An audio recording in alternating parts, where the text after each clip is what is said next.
Salut à tous et bienvenue dans cette nouvelle vidéo. Les amis, dans cette nouvelle vidéo, nous allons aborder un sujet qui revient généralement, des questions qui reviennent généralement. Ce sont des questions sur comment, la question c'est la suivante, c'est comment choisir un domaine d'études si tu hésites pardon, entre deux filières.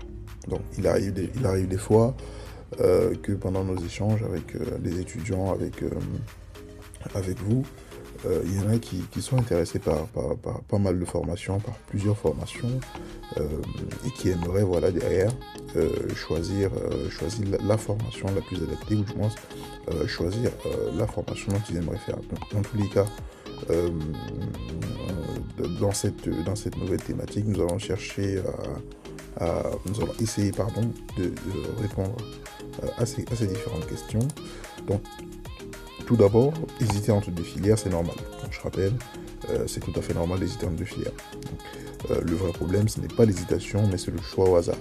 Parce que lorsque vous choisissez, comme on dit souvent, au hasard, vous choisissez à la courte paille votre école, votre université, ça se ressent au niveau de l'entretien Campus France, que vous n'êtes pas impliqué dans ce projet et par conséquent, vous risquez un refus.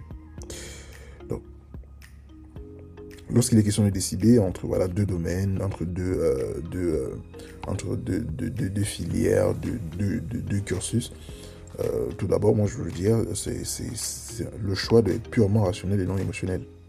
D'accord? Le choix doit être à la fois rationnel. Bon, le facteur émotionnel est aussi important parce que derrière, si derrière vous n'accrochez pas, vous accrochez plus vous accrochez plus pardon, sur la filière A et que c'est plutôt la filière B où vous êtes quand même à l'aise et qui est plutôt accessible. Quand je parle d'accessibilité, je pense par exemple au coût de formation, à la durée de la formation.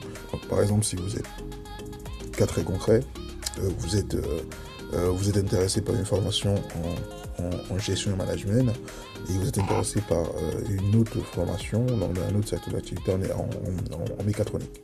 J'ai dit un truc au hasard. Quand bien même la gestion et le management vous intéresserait, sauf que vous vous rendez compte qu'au moment de choisir vos universités, de choisir vos écoles, vous vous rendez compte qu'en fait les formations c'est seulement 5 ans et puis parfois elles sont un petit peu plus chères, tandis que dans la formation B, en mécatronique, voilà, c'est peut-être un BTS 2 ans et après le BTS vous êtes opérationnel, etc. Donc là vous voyez que quand bien même les deux formations vous intéressent, il y a toute une école du choix à faire pour garantir voilà, derrière que euh, vous ayez fait le choix le plus adapté pour vous, le choix qui va avec vos convictions et aussi surtout avec vos capacités. D'accord? Donc, la première question, pour revenir à la thématique, c'est euh, laquelle des deux formations est la plus logique avec ce que je veux faire. C'est-à-dire que dans, si vous nous suivez depuis le début, je pense que dans nos premières vidéos et même régulièrement, on essaie d'aborder la question du projet professionnel, etc. Donc, le projet professionnel, rapidement, c'est une espèce de projection que vous faites dans le temps en vous disant, ok, dans 5 ans, dans 2 ans, dans 3 ans, où est-ce que je me vois lorsque je commence cette formation aujourd'hui en 2026, d'ici 2028, où est-ce que je me vois, où est-ce que je pense me retrouver, etc. Donc, c'est vraiment dans ce schéma-là qu'intervient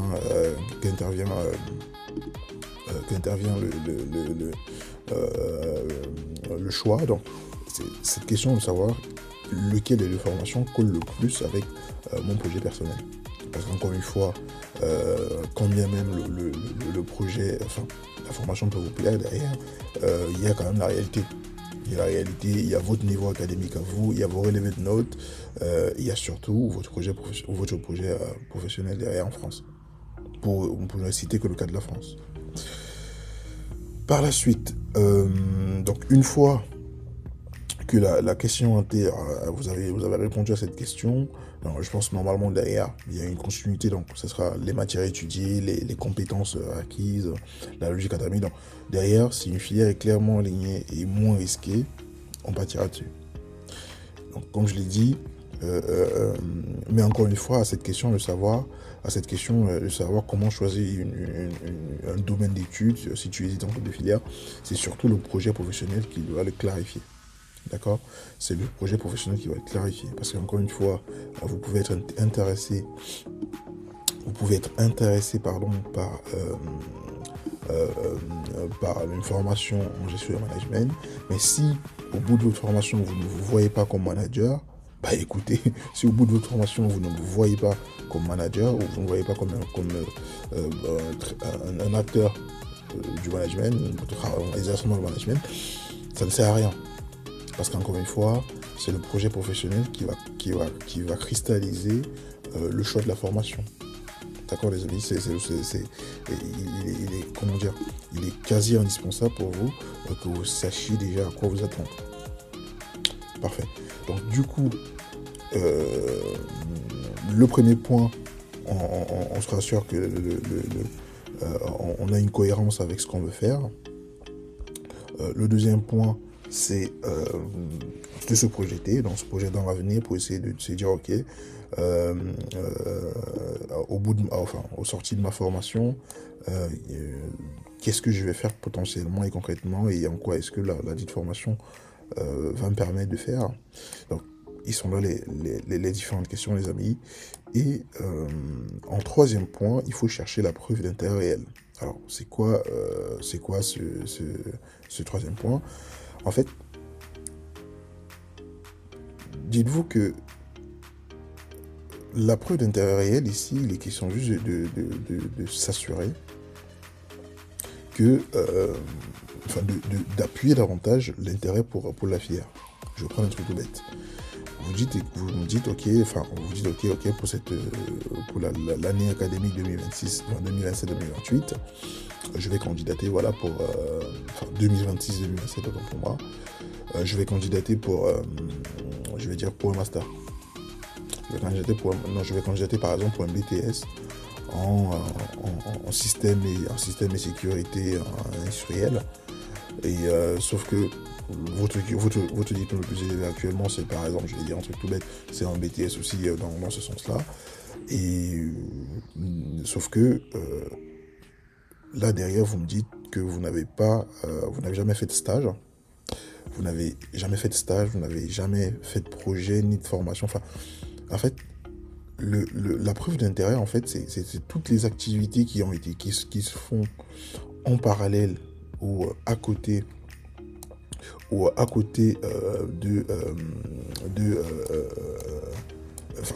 vous avez mené à côté de votre formation pour justifier l'intérêt.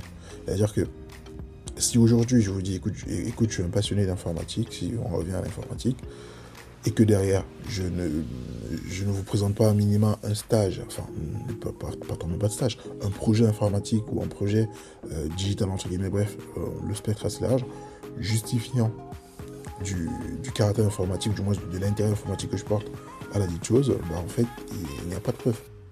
C'est la raison pour laquelle même dans vos projets, dans les motivations, donc ça c'est vraiment plutôt pour tous ceux qui vont préparer leur entretien Campus France, en termes de motivation, ce qui vous motive intrinsèquement à vouloir faire une formation, généralement on encourage aussi les étudiants qui ont des projets. C'est-à-dire que au-delà d'avoir fait un stage, parce que lorsque vous constituez votre dossier sur le Rocher, vous pouvez vous renseigner votre CV, vos différentes attestations de stage, de travail, etc., vos différents diplômes, etc. Mais au-delà de ça, au-delà de ce facteur-là, il y a un dernier facteur, il y a par exemple un projet personnel. Vous pouvez dire, voilà, j'ai bossé sur ce projet personnel, etc. Et ce projet personnel-là, il a un poids. Ce projet personnel-là, il vient dire, écoutez, cette filière-ci, ou du moins dans ce domaine-ci, je suis passionné, voilà ce que je sais faire avec le peu de connaissances que j'ai maintenant, et je pense que si les moyens m'étaient donnés de pouvoir les approfondir, je pourrais faire mieux. Donc, voilà à peu près, je pense avoir fait le tour sur la question de la preuve d'intérêt. Donc, par contre, il y a des erreurs à ne pas faire. De 1, choisir la filière qui paye le plus. Alors ça, On va pas se mentir, c'est le nœud de la guerre. Il y a beaucoup de personnes aujourd'hui qui s'orientent dans une filière en fonction des revenus. Alors, je vais prendre le cas de l'informatique. Hein. Aujourd'hui, il y a beaucoup de personnes qui s'orientent dans l'informatique à cause du salaire. Alors, loin de moi l'idée de minimiser l'impact du salaire, parce qu'encore une fois, qu'importe ce que vous faites, l'idée au soir de votre journée, c'est d'avoir votre pitance. Mais encore une fois, c'est d'avoir votre pitance, comme je disais tantôt, mais encore une fois, l'objectif derrière, c'est surtout que vous gagnez votre vie. Et ce n'est pas illégitime de vouloir se former dans un domaine ou de vouloir choisir une filière qui paye le plus ou qui est à la mode. Alors moi, c'est ce que j'entends souvent, c'est ouais, mais l'informatique par exemple c'est à la mode. Oula. Ou ouais, par exemple, je sais pas la restauration ou l'hôtellerie c'est à la mode. Enfin, j'entends de tout et de n'importe quoi. Mais encore une fois, le problème n'est pas si ça paye plus ou si c'est à la mode ou si c'est parce que c'est un parent. Alors ça j'en reçois aussi souvent. Ouais, c'est mon père qui a choisi, c'est ma mère qui a choisi. Ouais, non, j'ai vu un pote qui a pris ça, il est en France en ce moment et il gagne pas mal sa vie. Non. Alors, votre pote et vous, c'est deux choses différentes. Vous n'avez pas le même parcours, vous n'avez pas la même motivation. Et quand bien même vous ayez le même parcours, les mêmes motivations et la même école, etc., vous ne les exprimeriez pas de la même manière. Donc, il faut être super. Il faut faire super attention avec tout ça. Donc, les amis, je pense qu'on va faire le tour de ce point, de cette question, à savoir donc comment choisir un domaine d'études si tu hésites en mode de filière. Donc encore une fois, je pense qu'on va faire le tour. Sur ce, n'hésitez pas à vous abonner, partager, liker. Bon, c'est la base. Hein. Si vous aimez pas, vous likez pas, c'est logique. Mais encore une fois, n'hésitez pas. Donc n'hésitez pas également, alors pour ceux qui recherchent une université, qui veulent candidater en France et hors campus France ou directement auprès des universités, n'hésitez pas à créer un compte, n'hésitez pas à créer un compte sur le Bosher pour pouvoir candidater auprès des universités dans toute la France, d'avoir pas mal d'informations détaillées, de voir un petit peu ce qu'ils proposent au quotidien en termes de formation, etc. Donc n'hésitez pas. Allez, sur ce, je vous souhaite une très très très bonne journée et je vous donne rendez-vous dans la prochaine thématique.